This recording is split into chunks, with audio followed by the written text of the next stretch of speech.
What's up guys, thank you. Vivo India recently sent out invites to February 20 product launch where the company is expected to unveil the Vivo 15 Pro.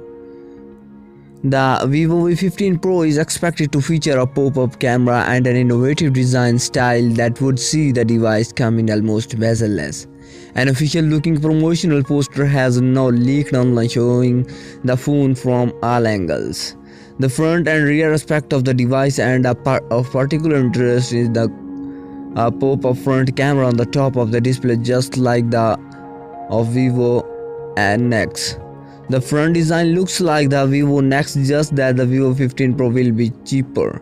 The rear design includes a vertical line triple rear camera setup with the LED flash embedded in between the first two sensors. There is no rear fingerprint sensor, which means the device will have an in-display fingerprint sensor. Another thing we can pick up from the render is that the device will have an ultra slim frame. From species, the Vivo 15 Pro is expected to pack a Snapdragon 710 chipset, but there is no concrete evidence available on it yet. The Vivo 15 Pro is expected to arrive in India within Rs 25,000 and 30,000.